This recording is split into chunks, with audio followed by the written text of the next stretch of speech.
Bonjour les codeurs.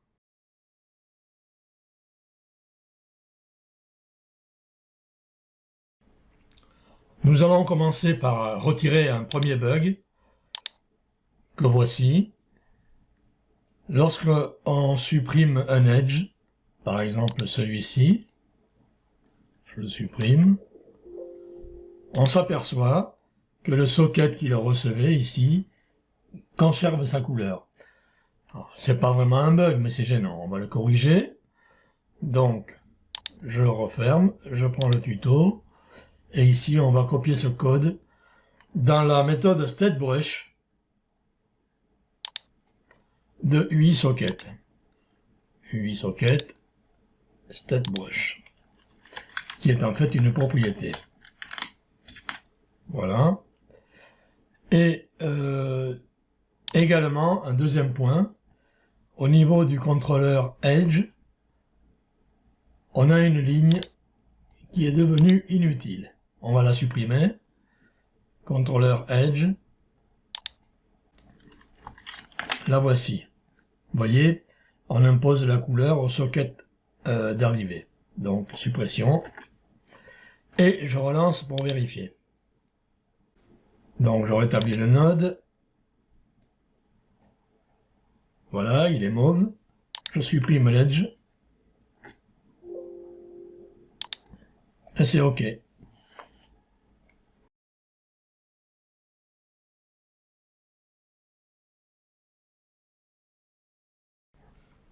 Si je reprends le graphe, je vois qu'il s'agit de exercice.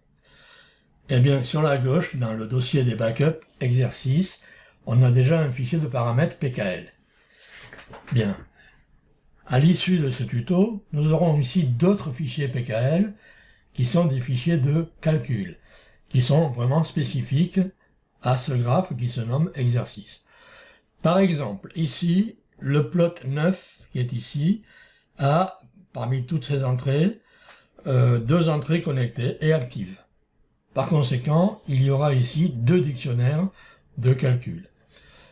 Si, par exemple, j'ajoute un afficheur ici, on va le mettre, fait n'importe quoi, peu importe, hein, voilà. Eh bien, ici, nous aurons trois dictionnaires. Deux pour le plot 9 et un pour le plot 1. En fait, on aura un dictionnaire pour chaque socket actif. Donc, si je prends le tuto, on a une image ici qui nous montre clairement que trois sockets sont concernés. Donc, nous aurons trois dictionnaires calcul PKL. Pour suivre le tuto, on va reproduire ce graphe. Alors, respectez les numéros qu'on puisse se retrouver ici dans le descriptif, hein.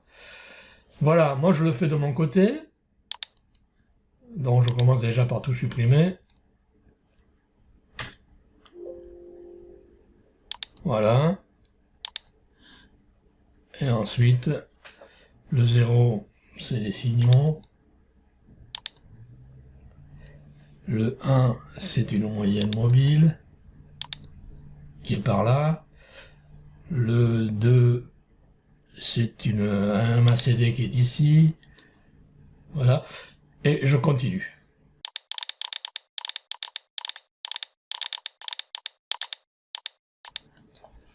Donc voici le graphe reproduit avec les mêmes identifiants au niveau des nodes.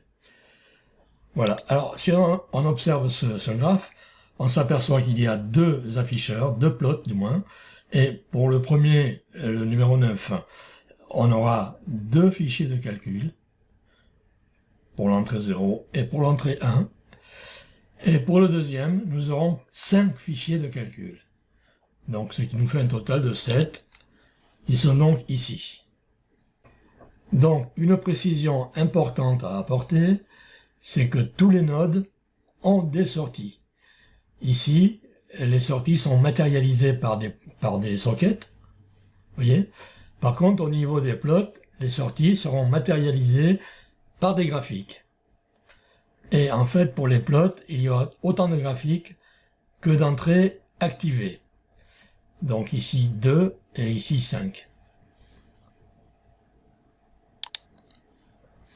Chaque fois que l'on fait une modification au niveau du graphe, une modification qui porte sur les calculs, hein. Si par exemple je modifie la position d'un node, ça ne compte pas, ça ne modifie pas les calculs. D'accord.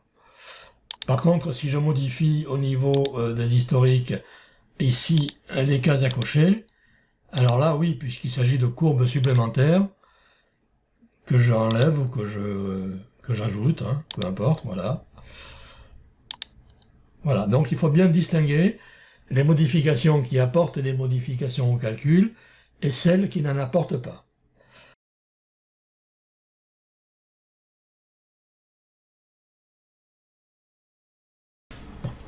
Les fichiers de calcul seront vus du point de vue des sockets de sortie ici. Si je prends celui-ci comme exemple, le socket numéro 0 du plot 10, eh bien, les seuls nodes qui vont modifier ces calculs sont le 3, le 11 et le 12, et pas les autres. Donc, si je prends par exemple le 0 du plot 9, eh bien, ce sera les nodes 0, 1 et 7 qui vont être considérés pour les calculs, et pas les autres. Pour coder cela, il s'agit de savoir ce qui modifie justement les calculs. Il y a deux possibilités. On peut modifier l'infrastructure. Par exemple, si je supprime un edge, voilà, l'infrastructure est changée. Et automatiquement, les calculs pour ici, pour le socket 0 du plot 10, vont être modifiés, même à la limite anéantis. Bien. Deuxième cas de figure, lorsqu'on modifie, par exemple ici, les paramètres. La moyenne longue est de 26, si on la passe à 28, eh bien automatiquement les calculs vont être modifiés. Donc en résumé, modification de l'infrastructure et modification des paramètres d'un node. Lorsqu'on modifie l'infrastructure, on passe par la méthode infrastructure du contrôleur scène. 2. Lorsqu'on modifie les paramètres d'un node, on passe par la méthode refresh, ici, du contrôleur node. Voilà donc les deux points de départ pour commencer la création des modèles de calcul. Ces modèles de calcul vont être construits par la méthode recalculate, ici. Cette méthode se trouve d'abord dans la classe scène, CTRL scène, qui délègue ces calculs au socket des nodes de sortie, c'est-à-dire les plots, lesquels vont déléguer les calculs à leur tour au node lui-même. Ici.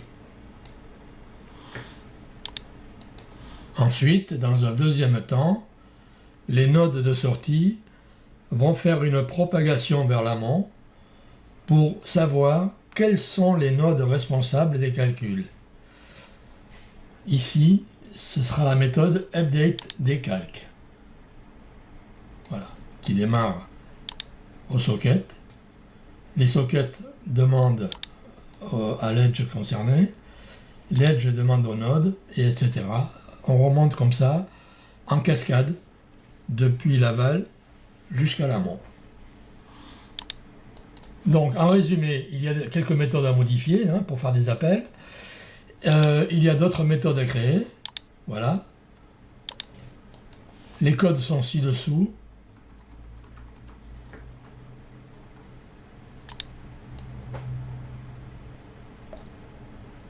Voilà, vous lisez tout à tête reposée et vous copiez ces codes. Moi, de mon côté, je le fais et je reviens tout de suite après ça.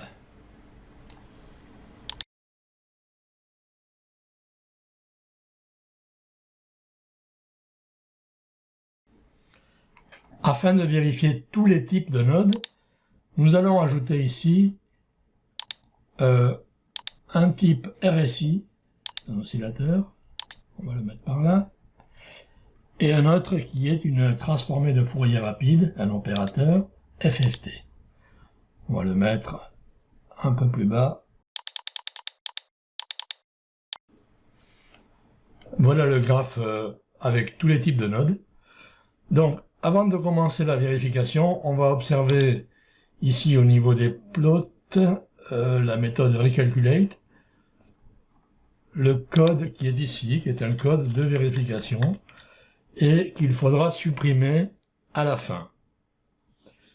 Pour l'instant, on va vérifier tous les nodes un par un. Alors je commence par celui-ci par exemple. Avant de faire une modification, il faut s'attendre au résultat. Si je modifie celui-ci, histo, eh bien ça modifiera le graphique, celui-ci, c'est-à-dire le plot 10, le socket 0. Je fais une modif en ajoutant ici une courbe. Et voilà, ici on a bien node 10, plot 0. En fait, c'est le calque 0. Alors on continue, et on le fait pour chacun des nodes. Ici, on en a 3. On a node 9, 0, node 9, 1, node 10, 1. Est-ce que c'est vrai? Oui, si on passe par là et par là, on arrive ici au 2 du 9, c'est-à-dire le 0, le 1. Et si on passe par ici, et même par là, on arrive à union 8, qui attaque donc l'entrée 1 du plot 10. L'entrée 1 du plot 10, ici. Voilà. Alors, je vous laisse continuer en modifiant tous les nodes un par un, en supprimant des edges.